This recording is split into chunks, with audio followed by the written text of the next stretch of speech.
નમસ્કાર, હું પ્રવીણ. કોરોના કાળ ચાલી રહ્યો છે. એક પછી એક વેક્સિનને મંજૂરી પણ મળી રહી છે. તેમાં ઝાયકો ડી વેક્સિનને ઇમરજન્સી ઉપયોગ માટે મંજૂરી અપાઈ અને મંજૂરી એટલા માટે ખાસ છે આવનાર સમય માટે, એટલા માટે પોઝિટિવ અને પરિણામદાયક કેમ કે 12 થી 18 વર્ષના કિશોરો પર ટ્રાયલ થયો છે, સુરક્ષિત છે અને આવનાર સમયમાં બહુ ટૂંકા ગાળામાં આ વેક્સિન ઉપલબ્ધ થશે માર્કેટમાં. તો વેક્સિનેશન પ્રોગ્રામ અંતર્ગત વેક્સિનેશન વધી રહ્યું છે અલગ અલગ રાજ્યોમાં. જેમ કે આપણે રેકોર્ડ બ્રેક વેક્સિનેશન થઈ રહ્યું છે, ક્યાંક ઓછું પણ થઈ રહ્યું છે. પણ આ તમામ વચ્ચે સ્વદેશી વેક્સિન, જેના પર ઘણું મોટું સેમ્પલિંગ થયું, 28,000 થી વધુ વોલન્ટિયર્સ પર ટ્રાયલ થયો. તેમાં 12 થી 18 વર્ષ વચ્ચેના 1,000 કિશોરો પણ હતા. એફિકસી 66% આસપાસ છે. તો એક પછી એક વેક્સિન જે છે તેને મંજૂરી મળી રહી છે અને સ્વદેશી વેક્સિન આપણે એફિકસીની પણ વાત કરીએ છીએ, બદલાતી પેટન્ટની પણ વાત કરીએ છીએ, ડેલ્ટા પ્લસ વેરિયન્ટની ઘણી બધી વાત થઈ, સ્કૂલો અનલોક થવાની પ્રક્રિયામાં છે, કોલેજો તો અનલોક થઈ. તો તે તમામ વચ્ચે જે કિશોરો છે, ભારત યુવાઓનો દેશ છે, તો એ હિસાબથી તેમના માટે પણ રક્ષા કવચ વેક્સિનના રૂપમાં ઝાયડસ કેડિલા લઈને આવ્યું છે. આ વેક્સિનની ટેકનિકલ વિગતો સામાન્ય લોકો સુધી પહોંચે એનો અમારો પ્રયાસ છે, કેમ કે જનજાગૃતિ અભિયાન પણ ચલાવવું જરૂરી છે જ્યારે આપણે કોવિડ કાળમાં જીવી રહ્યા છીએ. આપણી સાથે સ્ટુડિયોમાં બે મહેમાન છે. ડોક્ટર મુકેશ મહેશ્વરી, હિસ્ટોપેથોલોજીસ્ટ અને લેબોરેટરી મેડિસિનના એક્સપર્ટ છે. 28 વર્ષથી પેથોલોજીસ્ટ તરીકેનો વ્યાપક અનુભવ પણ છે. Doctor Sahir Shah, joint secretary, Ahmedabad medical association, અને ટૂંક સમયમાં જ આપણી સાથે સરવીલ પટેલ, ઝાયડસ ગ્રુપના એમડી જોડાશે. મુકેશભાઈ, આપથી શરૂઆત કરીએ. વેક્સિન બધાથી અલગ, પાલ્સમીડ ડીએનએ આધારિત વેક્સિન, સ્વદેશી વેક્સિન, સેમ્પલિંગ ટ્રાયલ પણ મોટા બેઝ પર થયો અને સૌથી મોટી વાત એ કે 12 થી 18 વર્ષના કિશોરો માટે આ સુરક્ષિત વેક્સિન છે. તો અત્યારે સૌથી મોટી ચિંતા એ જ હતી, અનલોક જે થઈ રહ્યો હતો, કિશોરો માટે જે રક્ષા કવચ છે ક્યારે આવશે. પીએમ મોદીએ પણ કહ્યું જલ્દીથી આવશે.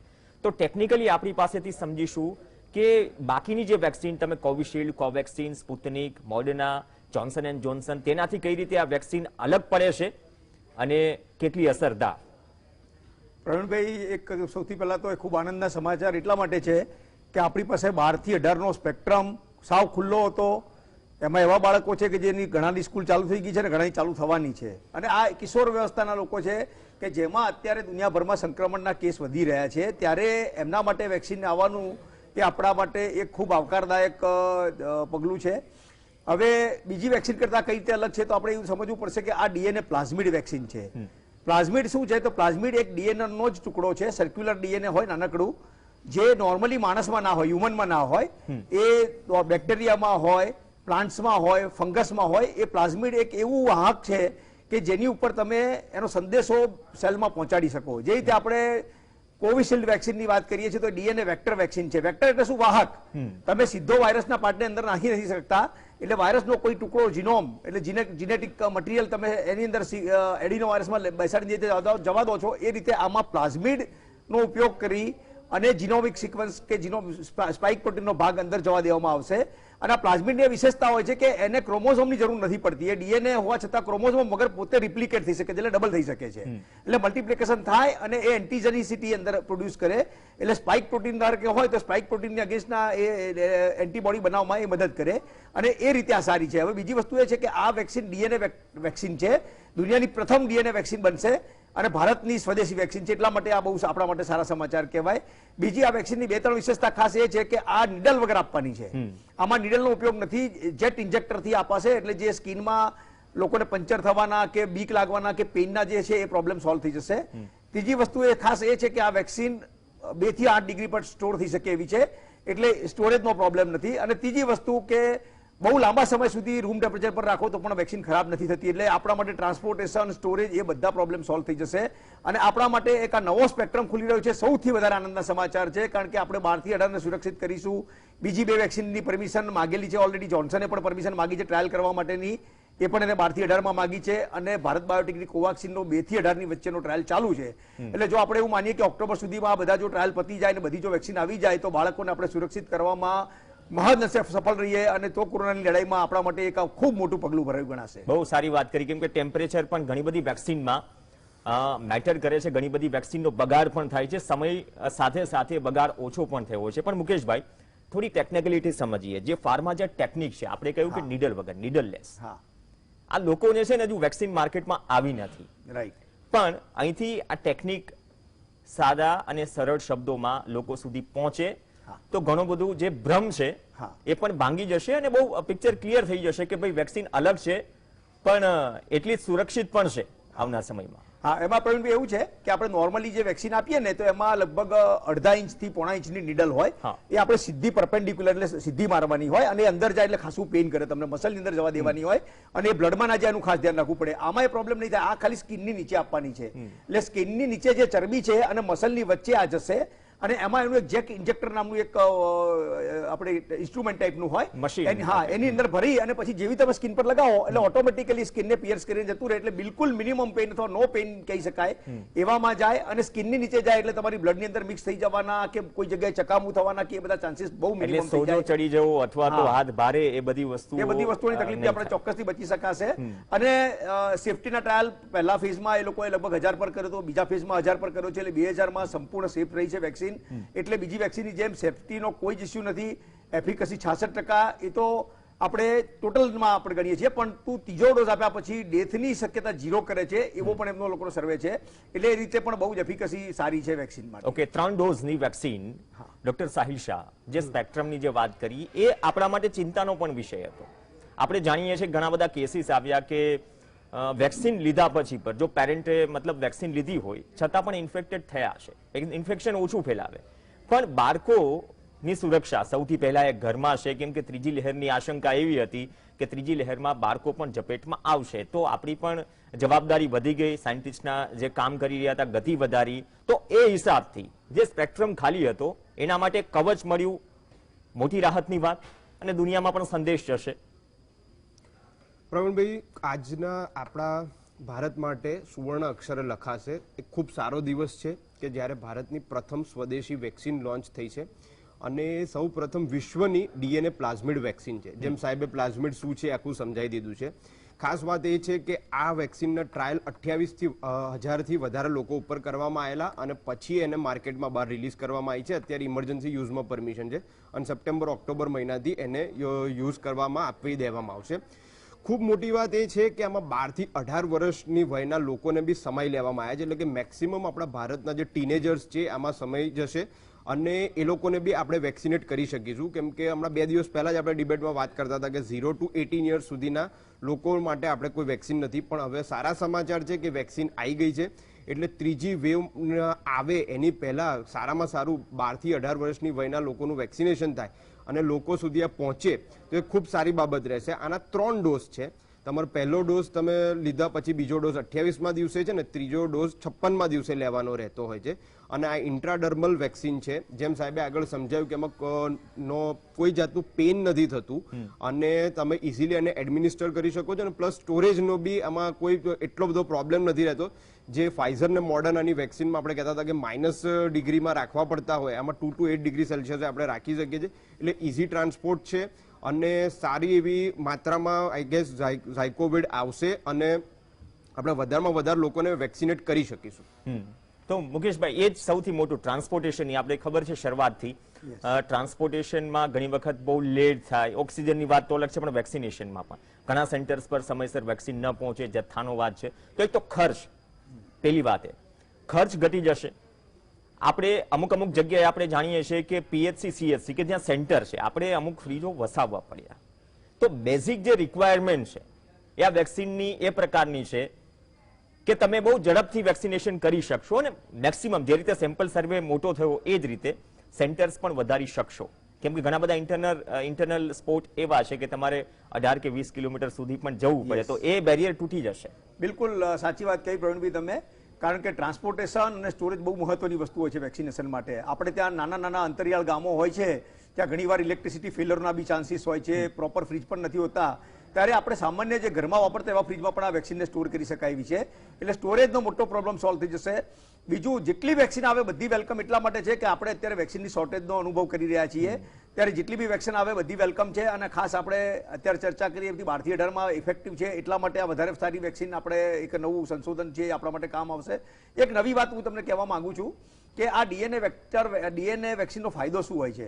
તો ડીએનએ વેક્સિન છે ને હંમેશા બંને જાતની ઇમ્યુનિટી બહુ સારી બનાવે. એમઆરએનએ વેક્સિન માટે એવું કહેવાય છે કે એન્ટીબોડી રિસ્પોન્સ એનો બહુ સારો હોય, પરંતુ ડીએનએ વેક્સિન જેટલી દુનિયામાં આવે છે બધાની એક ખાસિયત હોય છે કે એ બંને ટાઈપની એન્ટીબોડી અને સેલ મીડિયેટેડ ઇમ્યુનિટી બંને રિસ્પોન્સ બહુ સારો કરે.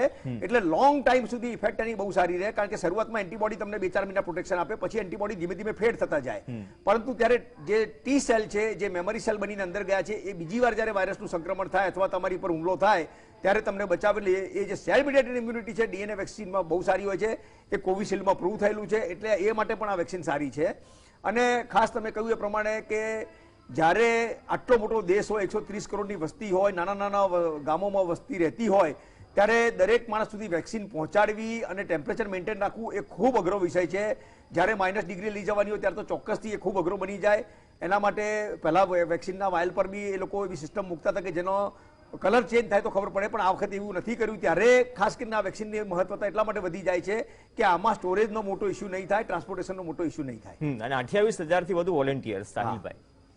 અને ઓફ ધ રેકોર્ડ જે મુકેશભાઈ મહેશ્વરીએ વાત કરી કે અલગ અલગ સેન્ટર્સ પરથી, જેમ એરિયા મોટો હોય, કેમ કે આપણે જાણીએ છીએ મહારાષ્ટ્ર હોય, કેરલા હોય, ગુજરાત હોય, એમપી હોય, જે સ્થિતિ તમામ જગ્યાએ અલગ અલગ છે. જો કરંટ સિચ્યુએશનની પણ વાત કરીએ, અને આરટીપીસીઆર પોઝિટિવ પર આ ટ્રાયલ થયો છે. હજી ઇન્ટરીમ રિઝલ્ટ્સ પણ ઇન ફ્યુચર આવશે, આવી ગયા, હજુ પણ આવશે.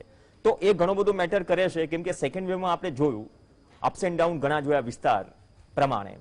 તો એ ચેલેન્જીસ પણ આ સર્વેમાં, કે જે પણ કન્ડક્ટ કર્યું સેમ્પલ સર્વે, તેમાં બહુ પ્રાયોરિટીથી ધ્યાનમાં અપાયું છે.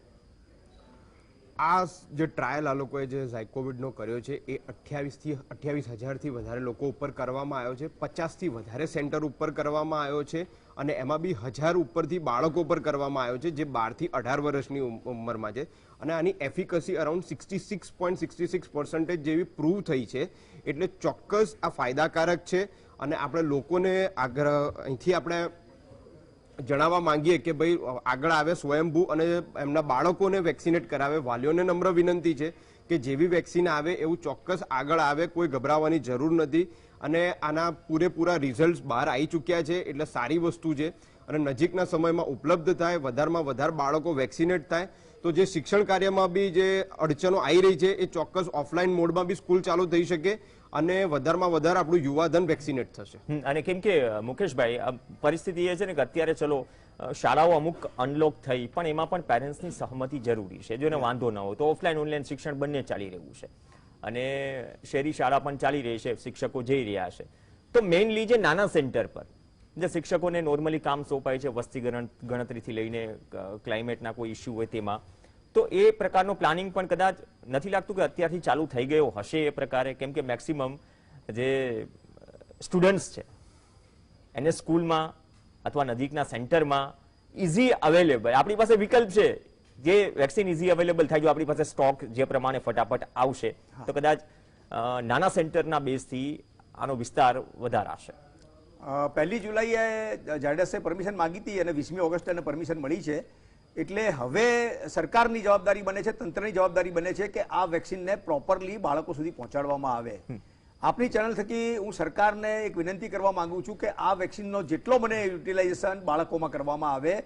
આપણી પાસે એડલ્ટ એટલે કે વયસ્ક માણસો માટે આપણી પાસે 4 ઓપ્શન ઓલરેડી છે.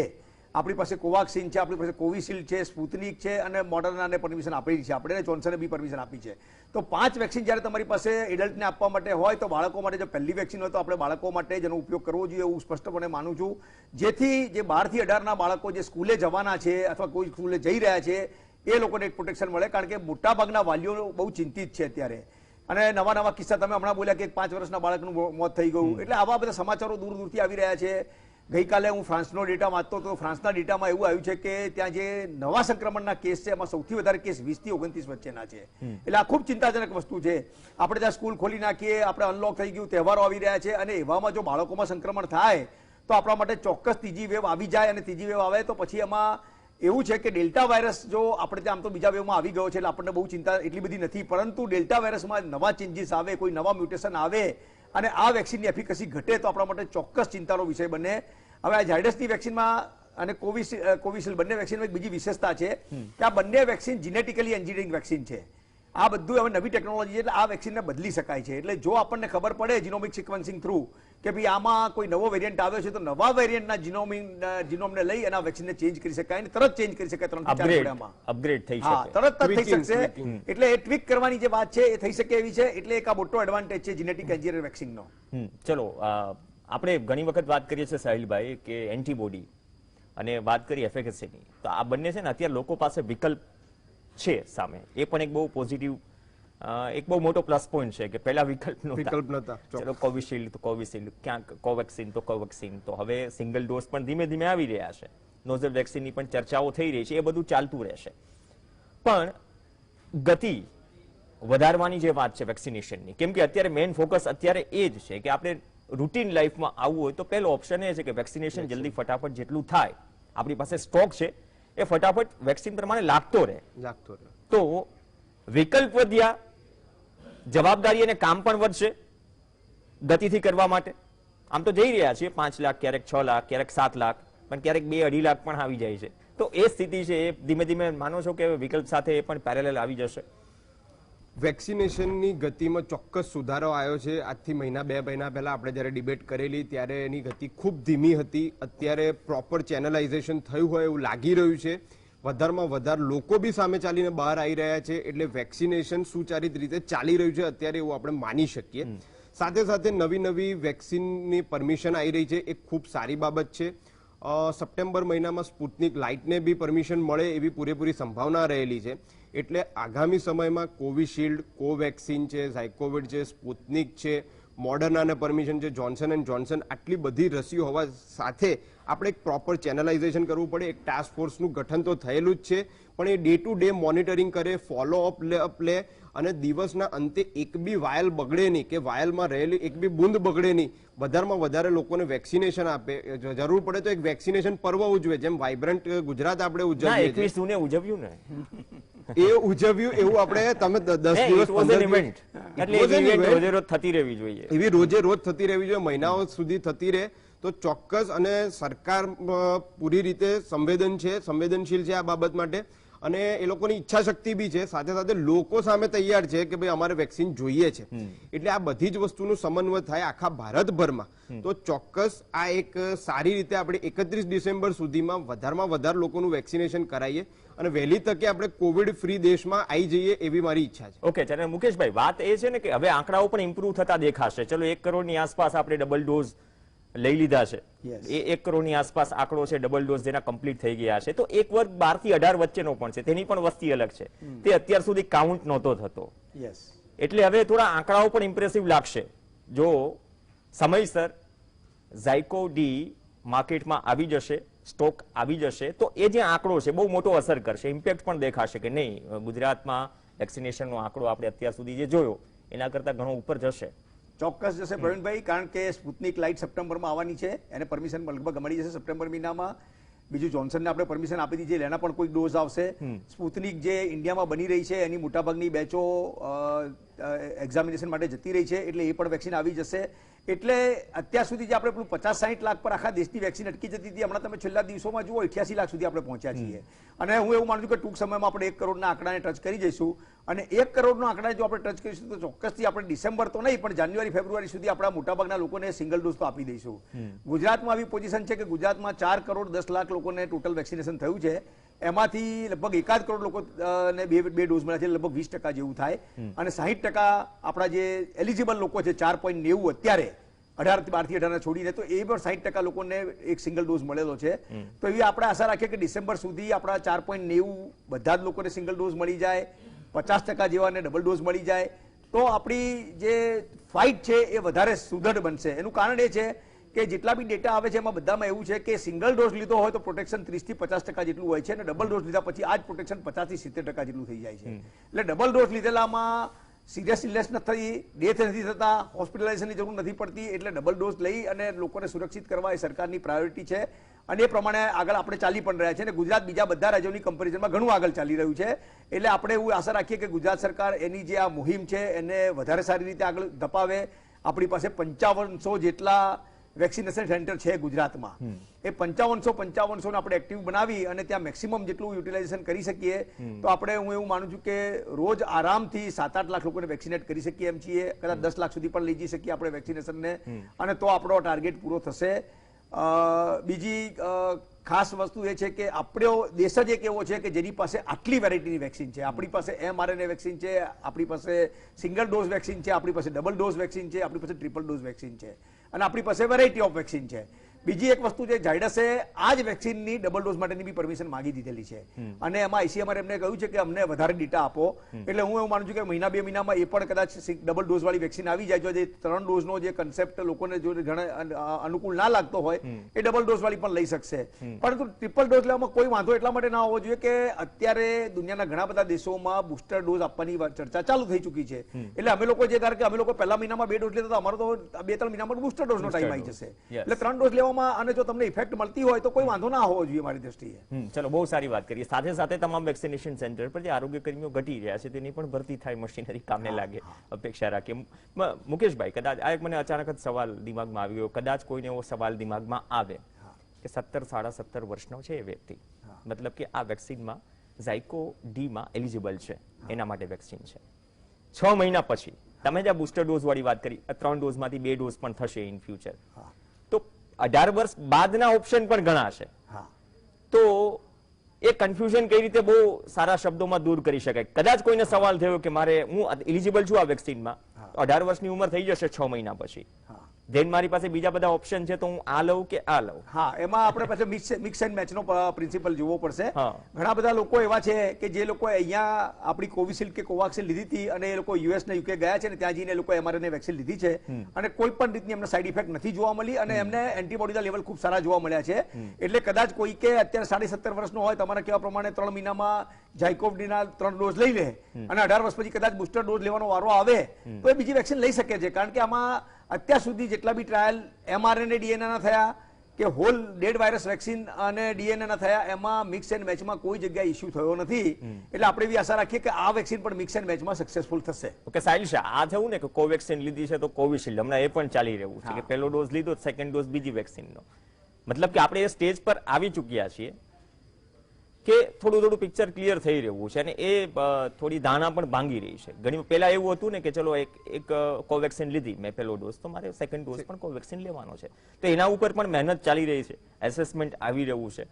કદાચ સારા રિઝલ્ટ મળી તો રહ્યા છે અત્યાર સુધી, તો કદાચ ઓવર આસાન થઈ જશે કયું ચૂઝ કરવું. ટેન્શન નહીં રહે મારે સેકન્ડ ડોઝ માટે. વેક્સિનેશનના જ્યારે કાર્યક્રમ શરૂ થયા ત્યારે સરકારે ખાસ કીધેલું કે જે વ્યક્તિએ કોવિશિલ્ડ લીધી હોય એને સેકન્ડ ડોઝ કોવિશિલ્ડનો જ લેવાનો અને જેણે કોવેક્સિન લીધી હોય એને કોવેક્સિનનો જ લેવાનો. પછી ધીમે ધીમે જેમ સમય જતો ગયો, ઘણા એવા પ્રોબ્લેમ્સ બી જોવા મળ્યા હતા કે પહેલો ડોઝ કોવિશિલ્ડનો લીધો હોય અને ભૂલમાં કોવેક્સિન અપાઈ ગઈ હોય સેકન્ડ ડોઝ. એવા બહુ જ છૂટક છવાયા કેસ જોવા મળેલા. બાકી તો આધાર કાર્ડ જોડે લિંક્ડ જ છે એટલે કે વાંધો જ ના આવે. પણ પછીથી સમય જતા સરકારે બી પરમિશન આપી છે ટ્રાયલ્સ માટે કે ભાઈ જેણે કોવિશિલ્ડ લીધો હોય ફર્સ્ટ ડોઝ એ સેકન્ડ ડોઝ કોવેક્સિનનો લઈ શકે. અને એ રીતે સરકાર બી આંકડાઓ જોઈ રહી છે કે કેટલા જાતના એન્ટીબોડીઝ ડેવલપ થાય છે, કેટલા પ્રમાણમાં એન્ટીબોડીઝ ડેવલપ થાય છે અને હજી સુધી એવી કોઈ જ મેજર સાઇડ ઇફેક્ટ જોવા નથી મળી. એટલે ચોક્કસ આ જે એક ટ્રાયલ આપવામાં આવ્યો હતો એ ચોક્કસ સફળ થયો હોય એવું લાગી રહ્યું છે હાલના તબક્કે. પણ એ તો હવે આગળ જતા જ ખબર પડશે કે એ કેટલું સફળ થાય છે. પણ ચોક્કસ નજીકના સમયમાં જેમ તમે 18 વર્ષનો સવાલ પૂછ્યો હતો સાહેબને, એમાં ચોક્કસ એ બુસ્ટર ડોઝ તરીકે કોવેક્સિન હોય કે કોવિશિલ્ડ હોય કે સ્પુતનિક હોય એ લઈ શકે છે. હાલ અત્યારે સ્પુતનિકનો 1 ડોઝ ની જ રસી છે અને સ્પુતનિક લાઇટ નજીકના સમયમાં આવી રહી છે. એટલે ચોક્કસ વેરાયટી ઓફ ઓપ્શન્સ છે આપણી પાસે અને દરેક જણને ફ્રી છે કે તમારે જે રસી લેવી હોય લઈ શકો છો. એટલે ચોક્કસ બધા સ્વયંભૂ બહાર નીકળે, વધારેમાં વધારે વેક્સિનેટ કરાવે અને 12 થી 18 વર્ષની રસી ચોક્કસ નાના બાળકો ટીનેજર્સ માટે જ સાઈડમાં રાખવામાં આવે અને એમને વેક્સિનેશનમાં પ્રાધાન્ય આપવામાં આવે એવી નમ્ર અપીલ કરીએ છીએ તમારા માધ્યમથી. ઓકે મુકેશભાઈ, તો એક લાસ્ટ એ જ સવાલ કે કોઈ સાઈડ ઇફેક્ટ નથી દેખાઈ રહી અલગ અલગ વેક્સિનના અલગ અલગ ડોઝ લેવાથી, એ પોઝિટિવ સાઇન અત્યારની પરિસ્થિતિમાં? બિલકુલ પોઝિટિવ સાઇન તરીકે ગણવું જોઈએ, કારણ કે ફ્રાન્સમાં અને જર્મનીમાં બહુ મોટો ટ્રાયલ થયો હતો. એમાં એ લોકોએ લગભગ 500 થી વધારે કેસમાં પહેલો ડોઝ ડીએનએ વેક્સિનનો અને બીજો એમઆરએનએનો આપ્યો હતો, અને એમાં એ લોકોએ સાઇડ ઇફેક્ટ તો નથી, ઉપરથી એન્ટીબોડીના લેવલ વધારે સારા આવેલા, કારણ કે બંને વેક્સિનની ટેકનોલોજી અલગ અલગ છે. એટલે સેલ મીડિયેટેડ ઇમ્યુનિટી અને એન્ટીબોડી મીડિયેટેડ બંને સારી આવી હતી, એટલે બંને મિક્સિંગ કરવાનો ફાયદો ત્યાં જોયો છે. આપણે ત્યાં ભૂલથી ઉત્તર પ્રદેશના સિદ્ધાર્થનગરમાં આ વસ્તુ બની હતી કે કેટલાક લોકોને કોવિશિલ્ડ આપ્યા પછી કોવાક્સિન અપાઈ ગઈ હતી, પણ એને સાઇડ ઇફેક્ટ નથી આવી, એટલે એમાંથી આનો જન્મ થયો કે ભાઈ મિક્સ એન્ડ મેચ કરવી જોઈએ. અને આઈસીએમઆર એક નાનકડો ટ્રાયલ કર્યો છે અને બીજો મોટો ટ્રાયલ કરવાનું છે, અને કદાચ એ ટ્રાયલ સક્સેસફુલી થાય તો પછી મિક્સ એન્ડ મેચ આવશે. મિક્સ એન્ડ મેચના બે ફાયદા એ રીતે છે કે એક તો આજે તમારે એક વેક્સિન લીધીને બીજી વેક્સિન સેન્ટર પર ગયા નથી, એ પ્રોબ્લેમ સોલ્વ થઈ જશે, એટલે ધક્કા મૂકી આપણે ધક્કા ખાવા પડે એવું નહીં થાય. અને બીજી વસ્તુ, બંનેની ટેકનોલોજી અલગ અલગ હોવાથી એક આપણે સ્પાઇક પ્રોટીન અગેન્સ્ટના એન્ટીબોડી બનાવે, પેલી હોલ વાયરસ છે એટલે બધા ઘણા બધા એપિટોપ પર એન્ટીબોડી બનાવે. એટલે આપણે કેવું કે આપણે ધારો કે વિચારીએ કે એકલી પોલીસ લડે છે, એના બદલે પોલીસ બી લડશે, અર્ધલશ્કરી દળો પણ લડશે અને લશ્કર પણ લડશે. એટલે એ રીતે આપણે દુશ્મનને અંફાવવામાં સક્સેસફુલ રહીશું, એવું એક આ ધારણાથી આ મિક્સ એન્ડ મેચનો ટ્રાયલ થઈ રહ્યો છે. અને આપણે ભવિષ્યમાં જોઈશું કે ઘણી બધી વેક્સિનના મિક્સ એન્ડ મેચ ટ્રાયલ થશે અને સક્સેસફુલ રહેશે. ઓકે, તો ઘણી વખત જાણતા અજાણતા કોઈક ભૂલ થાય તો એમાંથી ઇન્વેન્શન પણ થાય છે, તો ઘણું બધું શીખવા મળે છે. પણ બહુ સારી બાબત કે 12 થી 18 વર્ષના કિશોરો માટે સેગમેન્ટમાં, સ્પેક્ટ્રમમાં એક વિકલ્પ છે, જે સૌથી મોટી ચિંતાનો વિષય હતો. અને ટેમ્પરેચર વાઇઝ, ટ્રાન્સપોર્ટેશન વાઇઝ બહુ પોઝિટિવ એપ્રોચ પૂરી પાડે છે. આ રસી 3 ડોઝના કદાચ ઇન ફ્યુચર 2 ડોઝ પણ થાય, પણ સૌથી મોટી ચિંતા જે હતી કે જે યુવાધન બહાર છે, ઘરથી બહાર, સ્કૂલો અનલોક થઈ રહી છે, તો તેના માટે પણ રક્ષા કવચ, જેમ આવતીકાલે રક્ષાબંધન છે ને, તો રક્ષાબંધન પહેલા એક બહુ મોટી ગિફ્ટ ગુજરાત અને દેશ માટે. આભાર સાહિલભાઈ, રસપ્રદ માહિતી લોકો સાથે શેર કરવા બદલ. મુકેશભાઈ, આપનો પણ આભાર. આ સાથે ચર્ચામાં હાલ બસ આટલું જ. નમસ્કાર.